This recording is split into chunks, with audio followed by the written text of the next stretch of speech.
আমরা যখন মরে যাই, মরার পরে আমাদেরকে কবরের মধ্যে রাখা হয়। কবরের ভিতরে রেখে আমাদেরকে বলা হয়, যারা কবরে রাখে তারা বলে, মৃত্যু ব্যক্তিকে কবরে রাখার সময় বলে, বিসমিল্লাহি আলা মিল্লাতি রাসূলিল্লাহ, আল্লাহর নামে রসুলের দলে উঠাই দিয়ে গেলাম। আল্লাহর নামে কার দলে উঠাইলো? রসুলের দলে। চিন্তা করেন ভাইরা, আল্লাহর নামে রসুলের দলে উঠাইলেন কারে? কারে উঠালেন? এই লোকটি তার যৌবনকালে যত মিছিল করেছে, ধর্ম নিরপেক্ষতাবাদের পক্ষে মিছিল করেছে, জীবনে যা কিছু করেছে সব করেছে মানুষের তৈরি করা মতবাদের জন্য। তার ভোট ইসলামের কাজে লাগে নাই, তার ইলেকশন ইসলামের কাজে লাগে নাই, তার দেওয়ালের লেখা ইসলামের কাজে লাগে নাই, তার বক্তৃতা, তার টাকা পয়সা ইসলামের কাজে লাগলো না। মরে গেছে, পরে মরা মানুষটারে উঠাইয়া বললা, রসুলুল্লাহর দলে উঠাইয়া দিলাম। এখন বলো, রসুলুল্লাহ কেন তোমার মতো মরা লাশটাকে তিনি গ্রহণ করতে যাবে?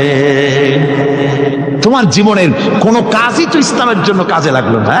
তোমার জীবনের একটা দীর্ঘ তো ইসলামের কাজে লাগে নাই। মরছো, তারপরে তোমার মরা লাশ রাসূলুল্লাহ বহন করতে যাবেন কেন? কি দায় টাকা পড়েছে তার? কুল ইন্না সালাতি ওয়া নুসুকি ওয়া মাহইয়ায়া ওয়া মামাতি লিল্লাহি রাব্বিল আলামিন। সবাই পড়েন, ইন্না সালাতি ওয়া নুসুকি ওয়া মাহইয়ায়া ওয়া মামাতি লিল্লাহি রাব্বিল আলামিন। আল্লাহ পাক বলেছেন, বলো আমার নামাজ, আমার হায়াত, আমার কুরবানি, আমার মওত সব আল্লাহর জন্য। কার জন্য? আল্লাহর জন্য। এই পৃথিবীর মুখে আমরা দেখতে পাই মানুষ তার বন্ধুদেরকেই দেয়, শুধু সরকার হোক আর সাধারণ মানুষ হোক, আপনজনদেরকে নিজের দলকেই বেশি দেয়। কথা ঠিক কিনা? নিজের দলের প্রতি, আত্মীয় স্বজনের প্রতি স্বজন প্রিয়তা মানুষের শরীরের ভিতরে রোগ হিসাবে কাজ করে, আর এভাবে করে নিজের দল আর আত্মীয় স্বজনকে বেশি করে সুযোগ সুবিধা দেয়। শত্রুকে কেউ দেয় না, শত্রুকে কেউ ডেকে ডেকে কোনো জিনিস দিতে চায় না বা দেয় না। আল্লাহ রাব্বুল আলামিন এমন রহমান, এমন দয়াবান, এমন মেহেরবান, যারা তার ইবাদত করে, যারা তাকে স্বীকার করে, আল্লাহ বলে তাকে যারা সেজদা দেয়, আল্লাহ পাক তাদেরকেও দেন। আর যারা আল্লাহকে অস্বীকার করে, আল্লাহ রাব্বুল আলামিনকে মানে না, তার গুণাবলী কি স্বীকার করে না, তার অস্তিত্ব স্বীকার করে না, তারপরেও আল্লাহ রাব্বুল আলামিন কোন নাফরমান বান্দাকেও রহমত থেকে বঞ্চিত করেন না। সে যেই হোক, বেনামাজি হোক, মুরতাদ হোক, নাস্তিক হোক, তারপরে আল্লাহর অনুগ্রহ থেকে সে বঞ্চিত থাকে না। কথা ঠিক কিনা? বরং এটাই আমরা দেখি, নামাজি, দিনদার, পরেজগার মানুষ তার বরং কম থাকে, সে বরং কম পায়। বাড়ি নাই, ঘর নাই, কলকারখানা নাই, আর নামাজ রোজা করে না, হজ যাকাত করে না, আল্লাহর সাথে বিরোধিতা করে, আল্লাহরে মানেই না, বলে দেয়ার ইজ নো গড, স্রষ্টা বলতে কেউ নাই। ইট, ড্রিঙ্ক অ্যান্ড বি মেরি, এই হচ্ছে তাদের থিওরি, তাদের দর্শন, তাদের ফিলসফি। এই জাতীয় লোকগুলি বরং দেখা যায় তারা ক্ষমতা পায়, বাড়ি হয়, গাড়ি হয়, কল হয়, কারখানা হয়, সম্মান পায়। এটা কেন? এর কারণ হচ্ছে আল্লাহ রাব্বুল আলামিন এই পৃথিবীর কোনো মূল্য দেন না। এই পৃথিবীর মূল্য যদি আল্লাহ পাকের কাছে একটা মশার দানার তুল্য যদি হতো, আল্লাহ পাক বিদ্রোহীদেরকে, কাফেরদেরকে এক ঢোক পানি আল্লাহ পাক গিলতে দিতেন না। এবার চিন্তা করেন, আল্লাহর ব্যাপারে যে দৃষ্টান্তটা দেওয়া হয়েছে, দৃষ্টান্তটা কত গুরুত্বপূর্ণ। মশার দানার তুল্য, মশার দানার তুল্য এই পৃথিবীর দাম নাই আল্লাহর কাছে। আপনাকে যদি কেউ 10 লক্ষ মশার দানা বহু কষ্ট করে জোগাড় করিয়া যদি কেউ দেয়, তাহলে আপনি কয় টাকা দিয়ে কিনবেন? 4 পয়সা দিয়েও একজনে বলছে 4 পয়সাও দিবে না। তাহলে বোঝেন এর কোনো মূল্য নাই। একটা মশার দানার তুল্য মূল্য আল্লাহ পাক এই পৃথিবীর দেন না, যার কারণে অবারিত উন্মুক্ত হস্তে আল্লাহ পাক সমস্ত মানুষের জন্য, প্রাণী জগতের জন্য তিনি করুণা করেছেন সকলকে। এটা হচ্ছে রহমান। আর রহিম হচ্ছে, হাদিস শরীফে বলা হয়েছে, আল রহমানু রহমানুদ দুনিয়া ওয়াল আখিরা, রহিম ও রহিমুল আখিরা। মোমেন রহমান তো শুধু আল্লাহ পাক দুনিয়া এবং আখিরাতের জন্য, আর রহিম শুধুমাত্র আখিরাতের জন্য। আবার কোন কোন আয়াতে বলা হয়েছে যে আল্লাহ পাক দুনিয়ার মানুষের জন্য রহিম। একটি আয়াতে ভাবে বলা হয়েছে হুয়াল্লাযী ইউসাল্লি আলাইকুম ওয়া মালাইকাতুহু লিয়ুখরিজাকুম মিনাজ যুলুমাতি ইলান নূর ওয়া কানা বিল মুমিনিনা রহিমা। সে আল্লাহই তোমাদের প্রতি রহম করেছেন, রহমত নাজিল করেছেন এবং তার ফেরেশতাগণ এই উদ্দেশ্যে যে তোমাদেরকে তিনি অন্ধকার থেকে আলোর দিকে বের করে নিয়ে আসবেন। আর তিনি হচ্ছেন মুমিনদের জন্য রহিম, অত্যন্ত দয়াবান। আরবি ভাষায় আর রহমান অন্তর জগতের এমন একটি নম্র উচ্ছ্বাসিত অবস্থার প্রতি ইঙ্গিত করে যার ফলে তার স্বতঃস্ফূর্তভাবে নিজের থেকেই মহানুভবতা এবং প্রীতি ও মহব্বতের ইচ্ছার বহির প্রকাশ ঘটে। তাই রহমতের মধ্যে আছে স্নেহ, আছে প্রীতি, আছে অনুগ্রহ। আল্লাহ পাকের রহমতটা কি জিনিস? সেটা হচ্ছে রহমতি ওয়াসিআত কুল্লা শাই। আমার রহমত দিয়ে সমস্ত জিনিসকে ঢেকে রাখা হয়েছে। প্রত্যেকটি জিনিসের ভিতরে আল্লাহ পাকের রহমত রয়েছে। রহমত ছাড়া এই পৃথিবীতে মানুষের চলার কোনো পথ নাই। সমস্ত ব্যাপারই আল্লাহ পাকের রহমত আর রহমত। তাবৎ সৃষ্টির দিকে যদি আমরা তাকাই, আল্লাহ পাকের সৃষ্টি জগতের দিকে তাকাই, সেখানে আল্লাহর এই করুণা ছাড়া আর কিছুই দেখা যাবে না।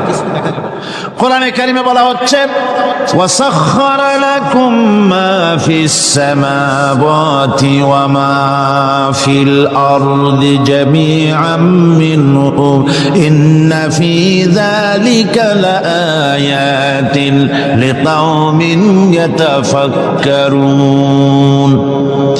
আকাশ ও পৃথিবীতে যা কিছু আছে তা সব কিছুই আল্লাহ রাব্বুল আলামিন মানুষের তো করে দিয়েছেন। যেভাবে পারো সেভাবে তাকে কাজে লাগাও। সমস্ত জিনিসকে আল্লাহ পাক মানুষের অনুগ্রহ করে দিয়েছে তার খেদমতের জন্য, তার কাজের জন্য তৈরি করেছেন, মানুষের কাজের জন্য। সাখারা শব্দ দিয়ে বোঝানো হয়েছে সকল বস্তুই মানুষের অনুগত, মানুষ যেন তা দিয়ে তার নিজের কাজ সম্পাদন করতে পারে। অন্য আয়াতে বলা হয়েছে আল্লাহুল্লাযী খালাকাস সামাওয়াতি ওয়াল আরদা ওয়া আনজালা মিনাস সামাই মাআন ফাখরাজা বিহি মিনাস সামারাতি রিজকান লাকুম ওয়া সাখখারা লাকুমুল ফুলকা লিতাজরি ফিল বাহরি বিআমরিহি ওয়া সাখখারা লাকুম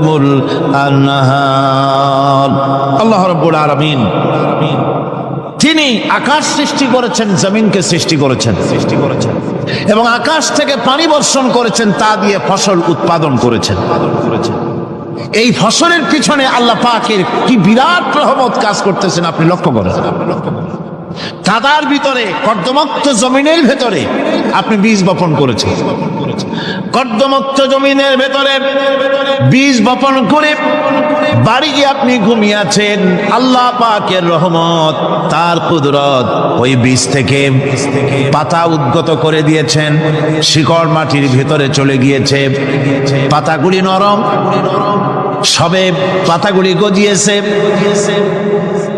সূর্যের তাপে পাতা মুষড়ে পড়ে গিয়েছে বিকেল বেলায়, সারাদিন সূর্যের প্রখর তাপ লেগেছে।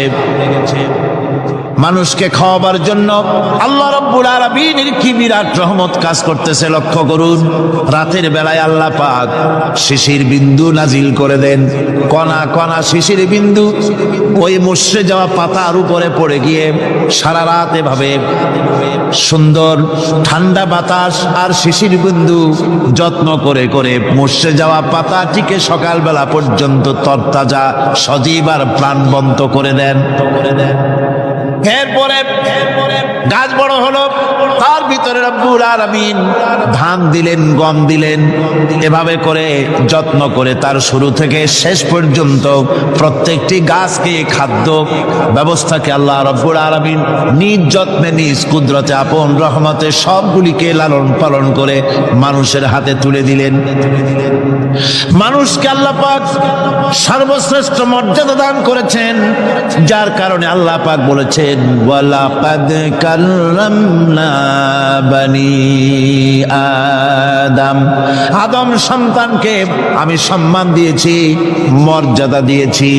আর সেই মর্যাদা দেওয়ার কারণে যত খাদ্য তার সামনে পেশ করেছি, আল্লাহ পাক আপন রহমতে সব খাদ্যগুলিকে প্যাকেট করে বান্দাদের সামনে হাজির করে দিয়েছেন। কোনো খোলা খাবার দেওয়া হয়নি, কারণ মানুষ হচ্ছে আল্লাহ পাকের শ্রেষ্ঠ মেহমান, মর্যাদা সম্পন্ন প্রাণী, মর্যাদা সম্পন্ন মেহমান এই মানুষ। তার সামনে কলা দেওয়া হলো কভার করে, প্যাকেট করে। আনারস বলেন, আম বলেন, কাঁঠাল বলেন, যত রকমের ফল আল্লাহ পাক দান করলেন, বেদানা বলেন, আপেল বলেন, সমস্ত ফলগুলিকে, খাবারগুলিকে আল্লাহ পাক প্যাকেট করে করে আপন রহমতে বান্দাদের সামনে হাজির করে দিয়েছেন। তার এত দয়া, তার দয়াই আকাশ থেকে বৃষ্টি হয়, সেই বৃষ্টিতে ফসল ফলে। তার দয়ায়, তার রহমতে তিনি পানি মানুষের আয়ত্তে করে দিয়েছেন। এই পানির উপরে জাহাজ পরিচালনার জন্য আল্লাহ পাক সুযোগ করে দিয়েছেন। জাহাজ পরিচালনা করা হচ্ছে সমুদ্রের ভেতরে মানুষের জন্য। এভাবে করে আল্লাহ পাক সব জিনিসকে তার সুযোগের মধ্যে এনে দিয়েছে। এরপরে আল্লাহ পাক বলছেন ওয়া আতাকুম মিন কুল্লি সালতুমুহু ওয়া ইন তাউদ্দু নি'মাতাল্লাহি লা তুহসুহা ইন্নাল ইনসানা লাযালুমুন কাফফার। আল্লাহ পাক বলেন তোমাদের প্রতি আল্লাহ পাকের দয়া, তার রহমত, তার করুণা এত বেশি, তোমাদের সকল চাহিদা তিনি পূরণ করেছেন, কোনো চাহিদা বাকি রাখেন নাই। আমাদের চাওয়ার আগে আমাদের যা কিছু প্রয়োজন আল্লাহ রাব্বুল আলামিন সব সাপ্লাই করেছেন। যেরকম সুবহানাল্লাহ। ওই আল্লাহ পাক বলেন ওয়া ইন তাউদ্দু নি'মাতাল্লাহি লা তুহসুহা। বান্দারে, আমার নিয়ামত যদি গণনা করো, গুনতে গুনে গুনে গুনে আমার নিয়ামতকে গুনে শেষ করতে পারবা না। এত অসংখ্য নিয়ামত ছড়িয়ে ছিটিয়ে রেখেছি বিশ্ব জুড়ে, সর্বত্র সব জায়গায় আমার করুণার ছোঁয়া তোমার চোখের সামনে পড়বে। আল্লাযী জাআলা লাকুমুল আরদা মাহদা ওয়া জাআলা লাকুম ফীহা সুবুলান লাআল্লাকুম তাহতাদুন। আল্লাহ পাক যিনি জমিনকে, এই পৃথিবীকে তোমাদের জন্য বিছানার মতো বিছায় দিয়েছেন, আর বিচারণের জন্য সমতল পথ তৈরি করে দিয়েছেন। এই পৃথিবীটা তোমার জন্য কি সুন্দর করে আল্লাহ পাক একটা গালিচার মতো করে বিছায় দিয়েছেন, সবুজ ঘাস তাতে রয়েছে। এই পৃথিবীর মাটি আল্লাহ পাক মানুষের জন্য কি সুন্দর ঘাটিতে পরিণত করে দিয়েছেন। এই মাটি আল্লাহর রহমতটা দেখুন, একদিকে মাটি নরম, আবার এমন নরম নয় যে 10 তলা 20 তলা 50 তলা বিল্ডিং করলে পরে এর ভারের চোটে ভিতরে ঢুকে যাবে, এরকম নরম নয়। যেখানে যতটুকুন প্রয়োজন ফসল ফলাবার জন্য বৃষ্টি দিয়ে মাটি নরম করে ফসল ফলাবার ব্যবস্থা করা হয়। আবার বিল্ডিং তৈরি করার জন্য মাটি যেমন শক্ত হওয়া দরকার তেমন শক্ত আল্লাহ পাক করে দিয়েছেন। এখন তো 130, 35, 40 তলা পর্যন্ত, তারও বেশি তলা বিল্ডিং তৈরি হচ্ছে। এই পৃথিবী যেন আমাদের নিয়ে নড়াচড়া করতে না পারে সেজন্য আল্লাহ পাক পাহাড় সৃষ্টি করেছেন। আল্লাহ কোন জিনিস খেলতামাশার জন্য তৈরি করেন নাই। গতকাল এই আয়াতটি আমি পড়েছিলাম, الذين يذكرون الله قياما وقعودا وعلى جنوبهم ويتفكرون في خلق السماوات والأرض ربنا ما خلقت هذا باطلا নিরর্থক করে আল্লাহ পাক কোন জিনিসকে তৈরি করেন নাই। সুতরাং আল্লাহ পাক খেল তামাশায় বস্তু করে কিছুই তৈরি করেন নাই, সবগুলিকে আপন রহমতে তৈরি করেছেন মানুষের সৃষ্টি জগতের জন্য, যার দ্বারা মানুষ উপকৃত হতে পারবে। এজন্য তিনি হচ্ছেন রহমান। বলেন তিনি কি? রহমান। আল্লাহ রাব্বুল আলামিন জমিন সৃষ্টি করলেন, পাহাড় দিলেন, গাছপালা তরুলতা তৈরি করে দিলেন। এরপরে আল্লাহ পাক বলছেন, তাকিয়ে দেখো সমুদ্রের দিকে, ওয়া হুয়াল্লাযী সাখারাল বাহরা লিতাকুলু মিনহু লাহমান তারিয়ান ওয়া তাস্তাখরু মিনহু হিলিয়াতান তালবাসুনাহা। সমুদ্রের দিকে লক্ষ্য করে দেখো, এই সমুদ্রকে তোমাদের অনুগত করে দিয়েছি। এর মধ্যে রয়েছে তাজা মাছ মাংস রয়েছে, এর ভিতরে রয়েছে তোমাদের পরিধানের অলংকারাদির জন্য মূল্যবান সম্পদ রাখা হয়েছে সমুদ্রের মধ্যে। বিজ্ঞানীরা বলেছেন পৃথিবীর উপরিভাগে যা আছে মাটির তলায় তার থেকে অনেক বেশি বেশি মূল্যবান জিনিস আছে। আছে না মাটির তলায় মূল্যবান জিনিস? কি আছে? কি আছে? কি আছে? কি আছে? খনিজ দ্রব্য আছে, সোনা আছে, লোহা আছে, তেল আছে। তেল যে শুধু সৌদি আরবে, কুয়েতে আর কাতারে, বাংলাদেশে তেল নাই, এটা ঠিক না। আমাদের দেশে তেল আছে। আল্লাহ তেল আমাদের দেশে দিয়েছেন, তবে অতটা না হলেও কিছুটা তো দিয়েছেন। আমাদের দেশে চা আছে, পাট আছে, আমার দেশেও তেল আছে। মাঝে মধ্যে তেলের কুয়া সিলেটের হরিপুর থেকে, বাখরাবাদ থেকে, ভোলা থেকে, বিভিন্ন জায়গা থেকে তেলের কুয়া বের করে দেখানো হয়। তেল আছে। যারা ক্ষমতাসীন, যারা সরকার, যারা দেশ চালাও, যদি আমারে সেজদা দাও, যদি নামাজি হও, কোরআনের সাথে বিরোধিতা যদি না করো, যদি কোরআন সুন্নাহর শাসন প্রতিষ্ঠা করো, এ ধরনের অসংখ্য তেল বের করে দেব। কিন্তু কিন্তু বারবার উমরা করে, হাতে তসবিহ ধারণ করে, মাথায় পট্টি বেঁধে যদি ইসলামের সাথে নাফরমানি করা হয়, তোমাদের তেল আল্লাহ পাক বের করে ছাড়বেন। আল্লাহ পাক বাহানা পছন্দ করেন না। এই জমিনে ফসল আছে, অসংখ্য ফসল আল্লাহ পাক দিয়েছেন, অসংখ্য খনিজ পদার্থ আল্লাহ পাক দান করেছেন। সেই খনিজ পদার্থগুলি আল্লাহ পাক, খনিজ দ্রব্যগুলি আল্লাহ পাক দিবেন মুমিনদের হাতে। কাদের হাতে দিবেন?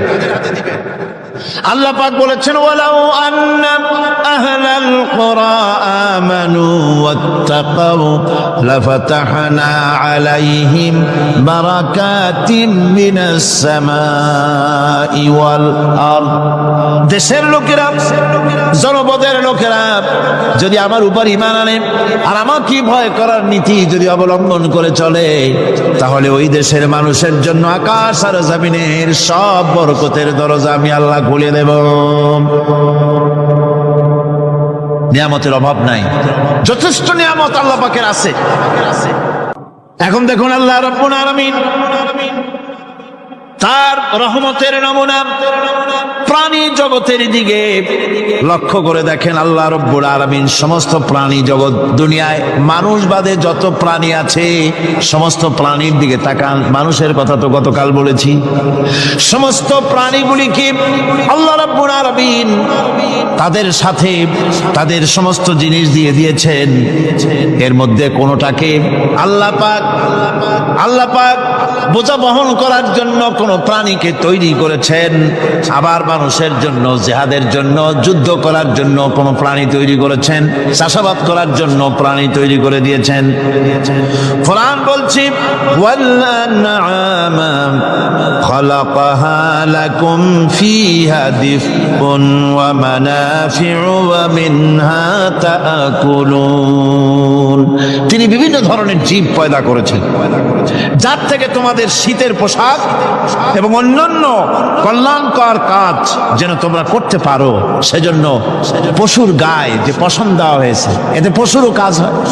আবার এই পশমগুলি গ্রীষ্মকালে কেটে নিয়ে তাই দিয়ে মানুষের শীতবস্ত্র তৈরি করা হচ্ছে। আপনার গায়ের, আপনার গলার মাফলার, আপনার সোয়েটার, আপনার চাদর, আপনার কম্বল, এগুলি আল্লাহ পাক তৈরি করার জন্য দুনিয়ার যত প্রাণী তৈরি করেছেন, প্রাণীগুলির গায়ে, চতুষ্পদ জন্তুর গায়ে পশম দিয়ে, সেগুলি দিয়ে এগুলি তৈরি করার ব্যবস্থা করেছেন। আবার আল্লাহ রাব্বুল আলামিন বলেন, ওয়ালাকুম ফিহা জামালুন হিনা তুরিহুনা ওয়া হিনা তাসরাহুন। যখন সেগুলি মাঠে সকাল বেলায় চড়তে নামে, আবার বিকেল বেলায় যখন পালবদ্ধ হয়ে বিকেল বেলায় যখন ঘরে ফেরে, তখন দেখার এক সৌন্দর্য এমন হয় যা সত্যি উপভোগ্য। লক্ষ্য করে দেখবেন, এগুলি শহরে কম দেখা যায়, গ্রাম্য অঞ্চলে মাঝে মধ্যে যাবেন, গ্রামের লোকই আপনারা অধিকাংশ এখানে আছেন, আপনারা দেখবেন সকাল বেলায় যখন পালে পালে গরু, ছাগল, মহিষ ইত্যাদি যেতে থাকে, সকাল বেলায় সূর্য যখন উঠে সেই সময় যখন এগুলি যেতে থাকে, তখন তার দেখার একটা দৃশ্য দারুণ লাগে। আবার যখন সন্ধ্যা বেলায় গোধূলি লগ্নে যখন সূর্য লাল হয়ে পশ্চিম দিগন্তে অস্তমিত হতে যায়, তখন শত শত গরু, ভেড়া, ছাগল পাল ধরে মাঠের মধ্য দিয়ে যখন বাড়ির দিকে রওনা করে, আল্লাহ পাক বলেন এই দৃশ্য অত্যন্ত উপভোগ্য। যারা সত্যি এগুলি দেখে, উপভোগ করে, তারা বুঝতে পারে যে আল্লাহ পাকের নিয়ামত সব দিকেই আল্লাহ পাক এভাবে ছড়িয়ে রেখেছে। এভাবে করে ওয়াতাহমিলু আসমালাকুম ইলা বালাদিন লাম তাকুনু বালিগিহিম ইল্লা বিশাক্কিল আনফুস। আল্লাহ পাক বলেন, এভাবে করে আমি জন্তু, জীব তৈরি করেছি যারা তোমাদের বোঝাগুলি এক শহর থেকে আর এক শহরে, এক গ্রাম থেকে আর এক গ্রামে বোঝাগুলি বহন করে নিয়ে যায়। এভাবে আমি যদি চতুষ্পদ জন্তু তৈরি না করতাম, তোমরা নিজেরা ঘাড়ে করে, পিঠে করে এ বোঝাগুলি বহন করা বড়ই কষ্টসাধ্য হয়ে যেত। উটের পিঠে করে, গাধার পিঠে করে, গরু গাড়ি বানায়া, হাতির পিঠে করে, কত বিরাট বিরাট বোঝা, টনকে টন বোঝা এভাবে পশু দিয়ে টেনে নেওয়া হয়। আল্লাহ পাক বলছেন এগুলি আমার রহমত।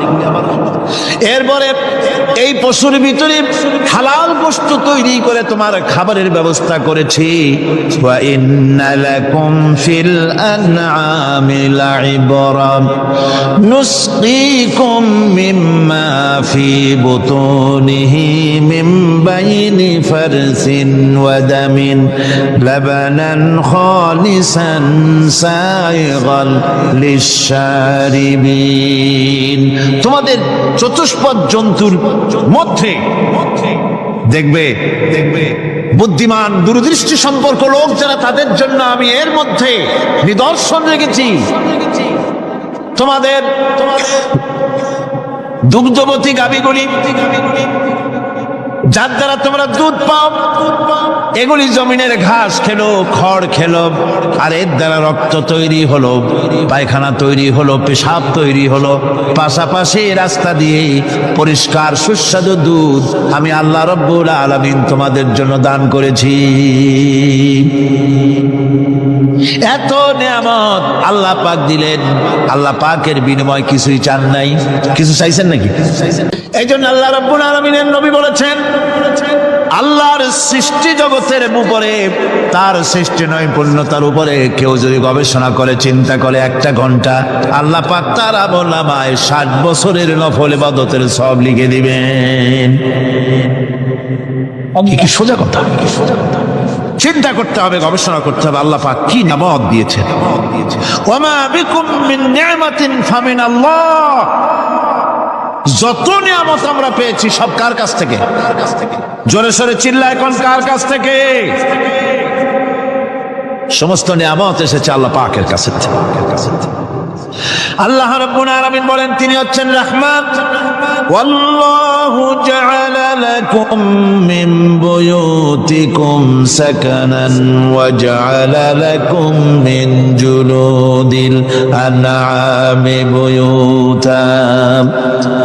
আল্লাহ পাক বলছেন তোমাদের জন্য তোমাদের ঘর সমূহকে আল্লাহ পাক স্থিতি লাভের, স্বস্তি শান্তি লাভ করার জন্য আল্লাহ পাক একটা স্থান করে দিয়েছেন, জায়গা করে দিয়েছেন। আমরা যে ঘর বানাই, এই ঘর বানাবার পেছনে আল্লাহ পাকের কত বড় নিয়ামত। ঘর একটা বানাতে হলে খুঁটি লাগবে। খুঁটি কোত্থেকে আসছে? বলেন কোত্থেকে? গাছের থেকে খুঁটি পেয়েছেন। কিসের থেকে পেয়েছেন? গাছ কা। শুধু খুঁটিতে ঘর হবে না, এরপরে খুঁটি হয়ে গেল, চাল লাগবে। চাল দেবেন কি দিয়ে?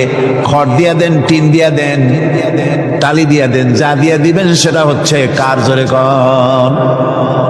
শুধু খুঁটি আর চাল হলে হবে না, বেড়া লাগবে, দরজা লাগবে, জানালা লাগবে, যা কিছু দরকার। আল্লাহ বলেন তোমার এই শান্তির ঘরটার পেছনে আমার নিয়ামত, আমার রহমত কাজ করেছে। আবার শীত প্রধান দেশে যেখানে বিল্ডিং এও কাজ হবে না, যেখানে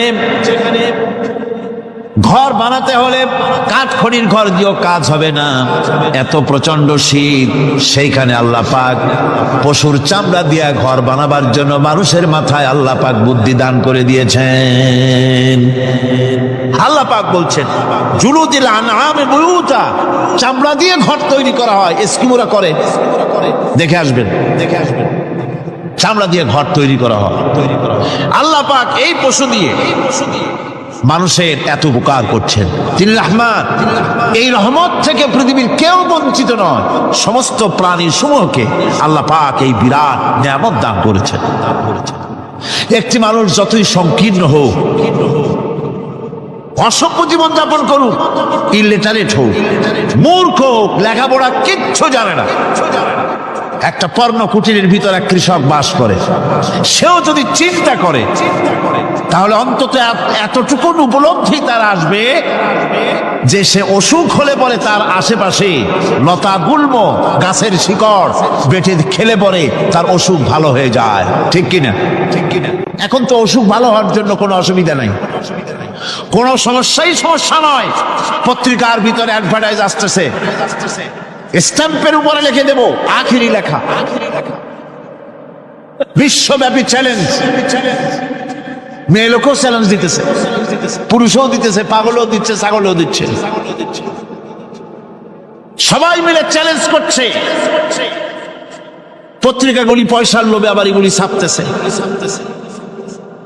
সব রকমের রোগ, অসুখ, সব রকমের ওষুধ তারা দিতে পারবে। তেইশ যদি হয় তো খামাখা আমাদের মেডিকেল কলেজ রাইখা লাভ কি? বিজ্ঞাপন দিয়া যদি ওষুধ বিক্রি করা হয়, কেমন গভর্নমেন্ট আমি বুঝি না। এই পাগল ছাগলের বিজ্ঞাপনগুলি ছাপা হয় পত্রিকায়, লোকেরা বিভ্রান্ত হয়, লোকেরা বোঝে না। তাদের কাছে গেলেই মুখ দেখেই বলে দেবো এরকম আসতেছে, পাগলের মতো চেহারা, মুখ দেখেই বলে দেবে শেষ দর্শন। আর দর্শন জিন্দিগিরি করা লাগবে না। ছোট্ট ছোট্ট পোলাপানো এরকম এক এক জায়গায় হইতেছে। খুলনা জেলার দাখোপ এলাকায় একবার শোনা গেল সেখানে ছাগলে পানি পড়ে দেয়, যে যাবে তার রোগ ভালো হবে। কি শিক্ষিত কি অশিক্ষিত সমানে গিয়ে লাইন দিতে লাগলো। ছাগলের বাড়ি, ছাগলের কাছে পানি ধরে। এখন ছাগলের কাছে কিছু ধরলেই তো সে শোকে, শুকতে গেলেই মনে করে যে পড়িয়ে দিছে, দম করে দিছে, আর খাইতেছে। এরপরে ছাগলওয়ালার বাড়ি এক ছাগল দিয়া হাতির মালিক হয়ে গেছে সে, বাড়ি বিল্ডিং টিল্ডিং করে সর্বনাশ। কি আজীব তামাশা, কি আশ্চর্য দেশ। এমন কোন রোগ নাই যে এই সমস্ত পাগল ছাগলের চিকিৎসা ভালো না হবে। এগুলি অ্যাডভার্টাইজ দিয়ে চলছে। আল্লাহ পাক মানুষকে অসুখ দিয়েছেন, অসুখের আবার ওষুধও দিয়েছেন। কারণ আলহামদুলিল্লাহ লিকুল্লি দাইন দাওয়াউ, প্রত্যেকটি রোগের ওষুধ আল্লাহ তৈরি করেছেন। সুবহানাল্লাহ ওয়া বিহামদিহি। কালো জিরা সম্পর্কে রাসূল কারীম সাল্লাল্লাহু আলাইহি ওয়াসাল্লাম বলেছেন, হাদিহি হাব্বাতুস সাওদা, এটা হচ্ছে কালো দানা। দাওয়াউন লিকুল্লি দাইন ইল্লা সাম, মৃত্যু ছাড়া সকল রোগের ওষুধ কালো জিরার মধ্যে আছে। আবার মধু সম্পর্কে আল্লাহ পাক বলেছেন এটি হচ্ছে গোটা পৃথিবীর সমস্ত মানুষের জন্য রোগের প্রতিষেধক।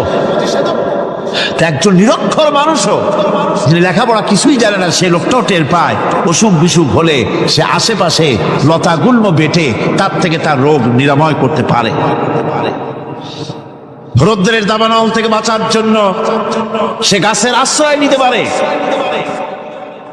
তরুণ গাছ থেকে ফার্নিচার তৈরি করতে পারে।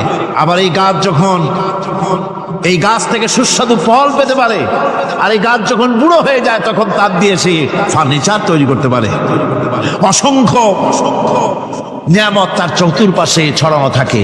একটা নিরক্ষর মূর্খ ব্যক্তিও যদি চিন্তা করে তাহলে আল্লাহর রহমত সম্পর্কে জানতে তার মোটেই কষ্ট হওয়ার কথা নয়। মূল কথা হলো চিন্তা করা, গবেষণা করা। আল্লাহ পাক এই জন্য বারবার বলেছেন লা আয়াতিন লিকাওমি ইয়াতাফাক্কারুন, লা আয়াতিন লিউলিল আলবাব, যারা নাকি চিন্তাশীল গবেষক, মাথায় গিলুটুলু যাদের আছে, ওরা এগুলি খুব ভালো করে বুঝবে। আল্লাহ রাব্বুল আলামিন এই পৃথিবীকে তার রহমত দিয়ে ছেয়ে রেখেছেন, অসংখ্য রহমত দিয়ে রেখেছেন। আর তার রহমত সৌন্দর্য বিবর্জিত নয়, তার রহমত দিয়েই সব সুন্দর হয়ে সাজিয়ে গুছিয়ে আল্লাহ পাক তৈরি করেছেন। আকাশটাকে সাজিয়েছেন কোরআনে খালকিস সামাওয়াতি ওয়াল আরদি ওয়াখতিলাফিল লাইলি ওয়ান নাহার লাআয়াতিন লিউলিল আলবাব। নিঃসন্দেহে এই পৃথিবী যারা জ্ঞানবান, যারা চিন্তাশীল, তারা আকাশ এবং জমিনের সৃষ্টির ব্যাপারে চিন্তা করবে, রাত এবং দিনের পরিবর্তনের ব্যাপারে তারা গবেষণা করবে। রাত দিনের পার্থক্য মানুষের জীবনকে পদ্ধতিগত দিক থেকে দুই ভাগে বিভক্ত করেছে। একটা হচ্ছে দিন আর একটা হচ্ছে রাত। وَجَعَلْنَا اللَّيْلَ لِبَاسًا وَجَعَلْنَا النَّهَارَ مَعَاشًا। আল্লাহ পাক বলেন আমি দিনকে রুজি রোজগার করার জন্য, কামাই রোজগার করার জন্য দিন তৈরি করেছি, আর আরাম করার জন্য আমি রাতকে তোমাদের জন্য আচ্ছাদন করে দিয়েছি, তোমাদের জন্য রাতকে আরাম করার জন্য করে দিয়েছি। দিনের বেলায় কাজ করবে, রাতের বেলায় আরাম করবে।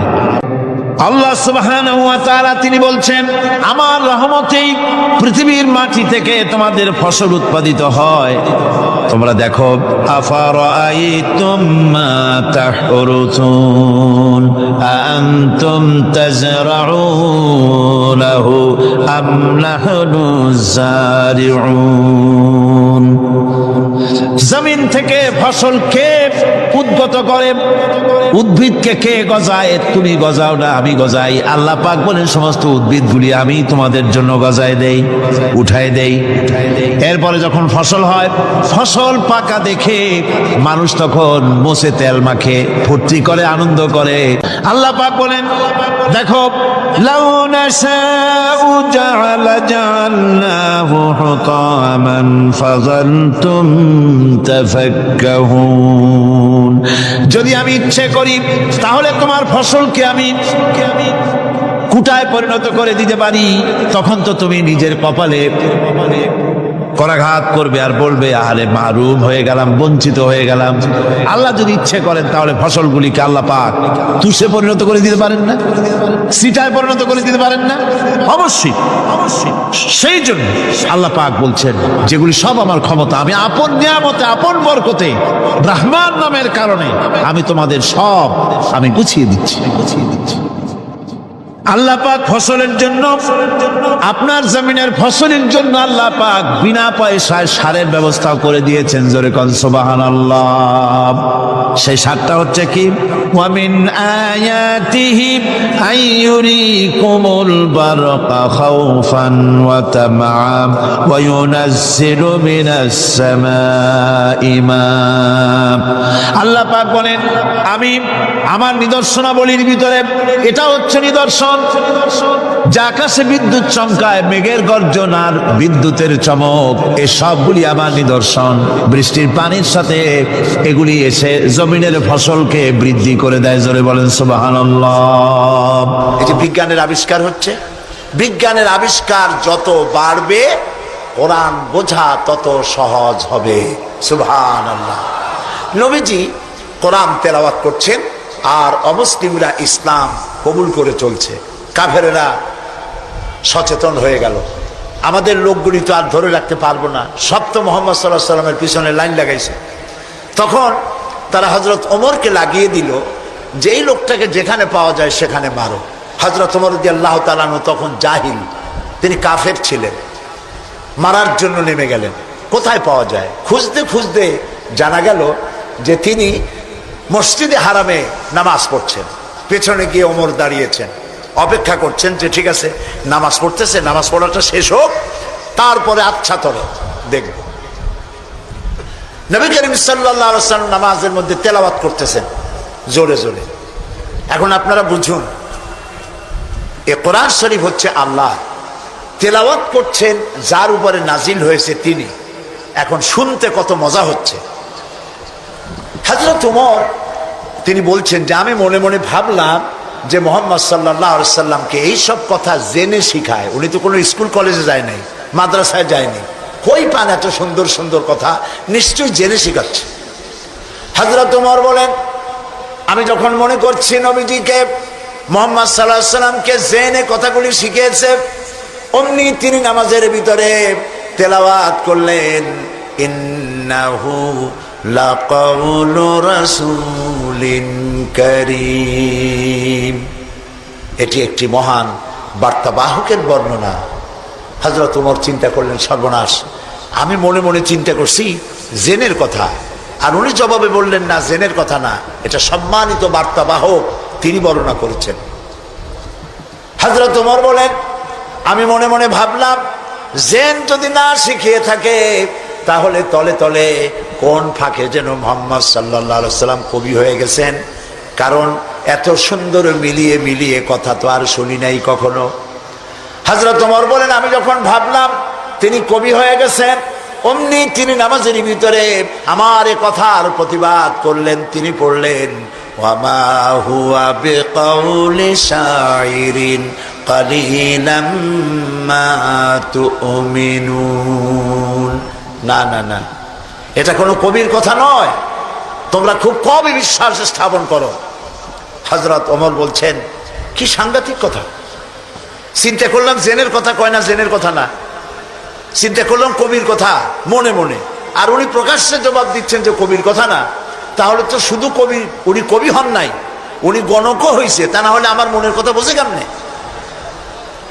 হযরত ওমর বলেন আমি যখন মনে মনে চিন্তা করলাম তিনি গণক হয়েছেন, অমনি নামাজের ভিতরে তিনি আমার এই কথারও জবাব দিয়ে দিলেন। তিনি পড়লেন ওয়ালা বিকাউলি কাহিনিন কালিলাম মা তাযাক্কারুন। না, এটা কোনো গণকের কথা নয়। সুবহানাল্লাহ। তোমরা খুব কমই উপদেশ গ্রহণ করে থাকো। হযরত ওমর বলছেন এবার আমার পায়ের তলা থেকে যেন মাটি খসে যাচ্ছে। কি আশ্চর্য কথা, যা মনে চিন্তা করি তার জবাব আসে নামাজ থেকে। এটা জেনের কথা না, এটা কবির কথা না, এটা গণকের কথা না, তবে এটা কি? বিরাট এক জিজ্ঞাসাবোধক চিহ্ন আমার সামনে ঘুরপাক খাচ্ছে, তবে এটা কি?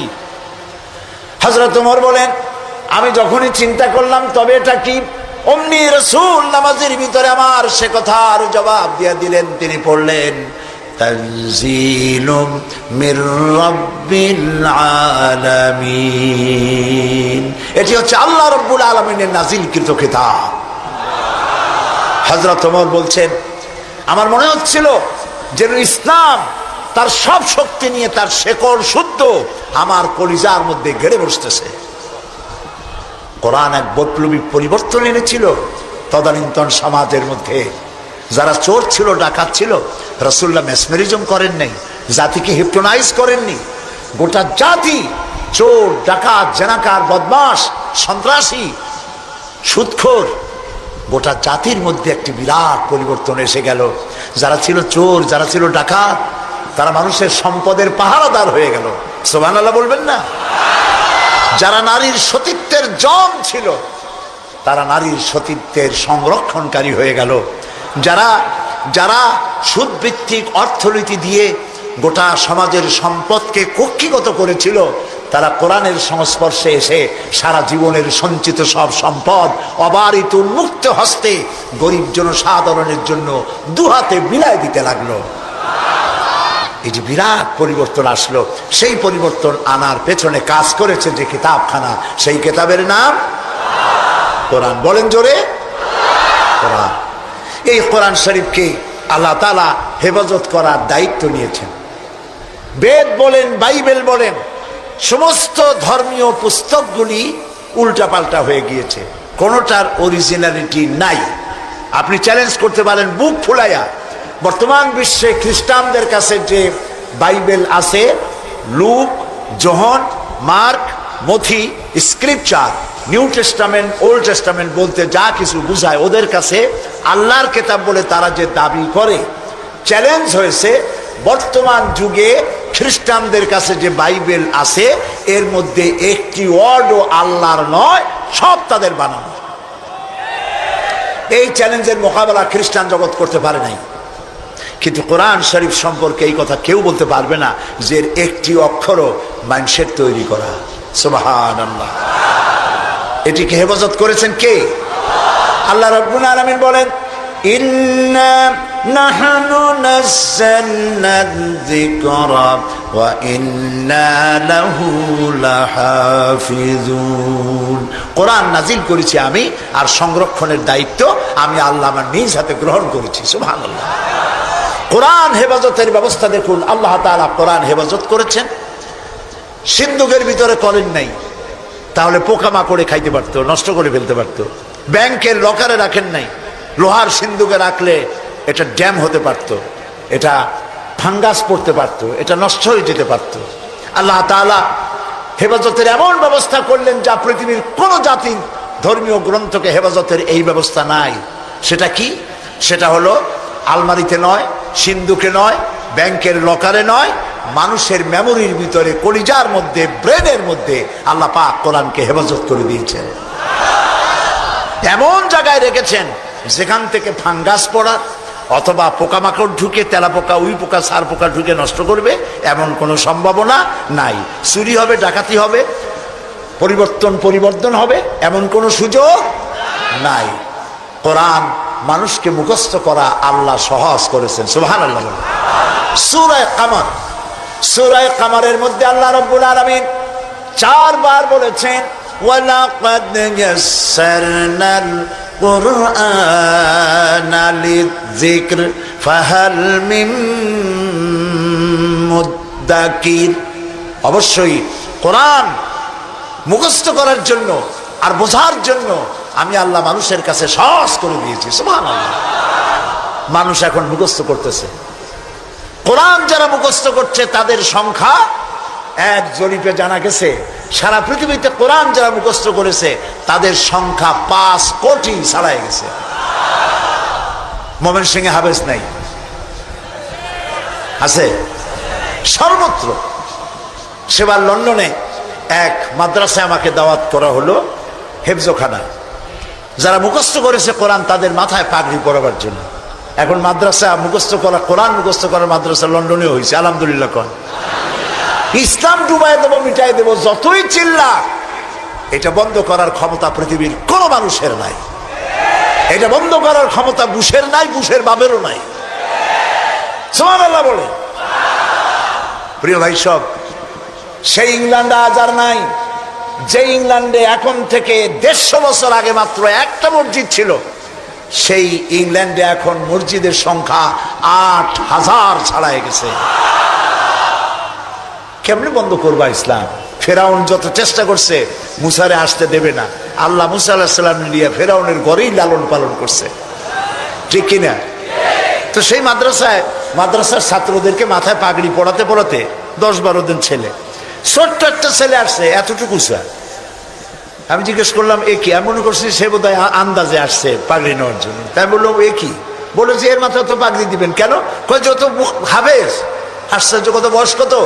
কয় 7-7.5 বছর হবে। সুবহানাল্লাহ, আমার চোখে পানি এসে গেল। আমার কাছে মনে হলো যেন আল্লাহ তাআলা প্রশান্ত মহাসাগরকে একটা ঝিনুকের মধ্যে আল্লাহ তাআলা ঢুকাই দিয়েছেন। কোরআনের হেফাজতের মালিক কে? আরো জোরে বলুন। তিনি হেফাজতের দায়িত্ব নিয়েছেন। এখন এই কোরআন থেকে আমি কিছু কথা আলোচনা করতে চাই স্বল্প সময়ের মধ্যে।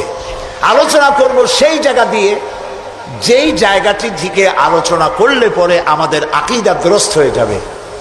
আল্লাহ তো সংখ্যা বেশি চান না, আল্লাহ চান কোয়ালিটি। কোয়ান্টিটির প্রয়োজন না, কোয়ালিটির প্রয়োজন। 313 জন মুসলমান দিয়ে যা হয়েছে, আজকে পৃথিবীতে 150 কোটি মুসলমান দিয়ে তা হচ্ছে না। ঠিক কিনা বলেন? সত্য কিনা? এমন সময় তো ছিল যখন মুসলমানেরা একটা খেজুর ছিঁড়ে ছিঁড়ে 8-10 জন দাঁতে লাগাইয়া চাবাইছে। এক গ্লাস পানি অনেকজন মানুষের ঠোঁট ভিজিয়ে তারপরে লড়াই করেছেন। এরপরে গোটা পৃথিবীর অর্ধেকটা পৃথিবী মুসলমানদের পায়ের উপরে চুমো খেয়েছে।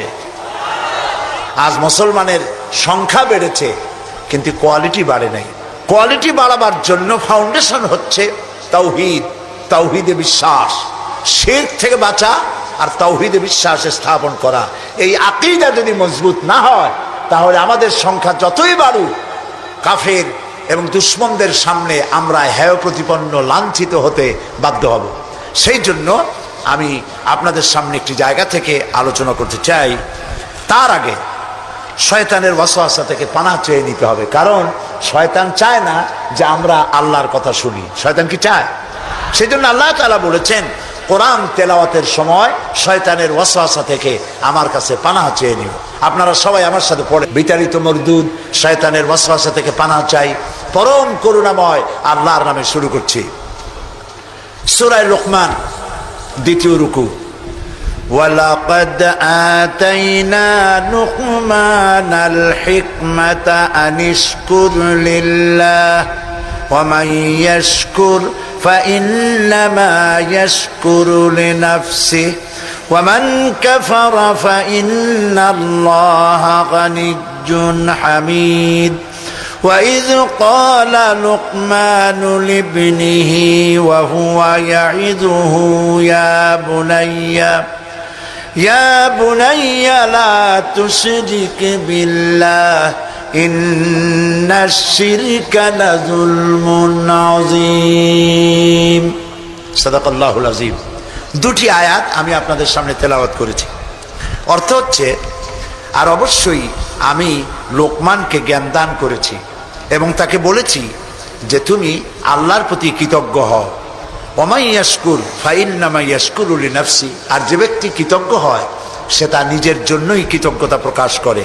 ওমান কাফারা, আর যে ব্যক্তি অকৃতজ্ঞ, ফাইন্নাল্লাহা গানিয়্যুন হামিদ, আর জেনে রেখো আল্লাহ তাআলা কারো কৃতজ্ঞতার, কারো প্রশংসার মুখাপেক্ষী নন।